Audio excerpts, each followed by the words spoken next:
खवल्या मांजरीची तस्करी करणाऱ्या टोळीच्या वन विभागानं आवळल्या मुसक्या.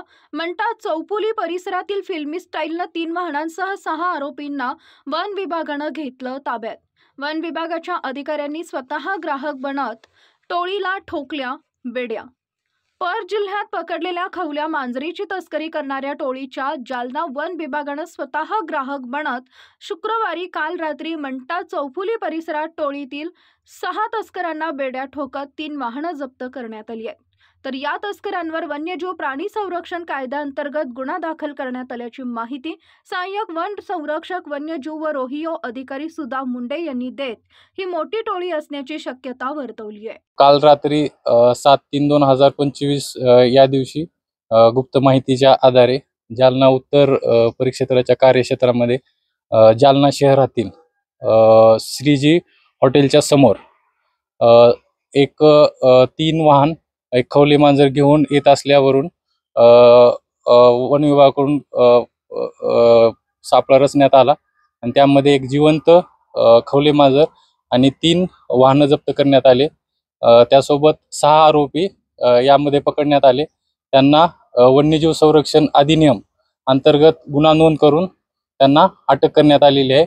आज 8/3/2025 रोजी त्यांना न्यायालयासमोर सादर करण्यात येणार आहे आणि त्यानंतर वन्यजीव संरक्षण अधिनियम अंतर्गत पुढील तपास त्यांचा चालू असणार आहे.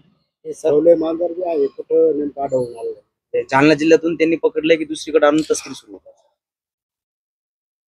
आता जो आम्ही तपास केलेला आहे त्याच्यावरून हे खवले मांजर हे बाहेरील जिल्ह्यातील नैसर्गिक अधिवासातून त्यांनी पकडले आहे हे निष्पन्न झाले आहे.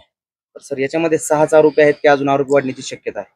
यामध्ये सध्याच्या घडीला आपण 6 आरोपी हे जाय मोक्यावर पकडलेले आहेत. हे मोठ्या प्रमाणावर एक प्रकारचं अवैध तस्करी करणारं रॅकेट आहे. यामध्ये इंटरस्टेट पण हे रॅकेट असू शकतं. त्यामध्ये अजून आरोपी पण निष्पन्न होऊ शकतात. रात्री यांना ताब्यात घेतेवेळी आपल्याला काही फिल्मी स्टाईल मध्ये म्हणजे वन विभागानं खूप म्हणजे दिवसभर संघर्ष म्हणजे हे करून ते संध्याकाळी ताब्यात घेण्याची माहिती मिळालेली होती. फिल्मी स्टाईल सगळं ताब्यात घेतलेली माहिती.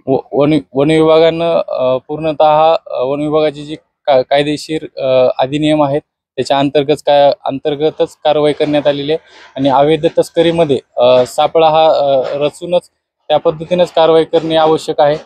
नाहीतर थोडी जरी चूक झाली तरी त्याचा सुगावा हा तस्करांना लागू शकतो. ते आरोपींना पकडण्यासाठी आपल्याला काही पिस्टलचा वापर करावा लागला आपल्या? आम्ही जी काही कारवाई केली आहे ते वन विभागाचे जी काही अधिनियम कायदे जे काही आम्हाला नियम दिलेले आहेत त्याच्यानुसारच केलेले आहे. धन्यवाद.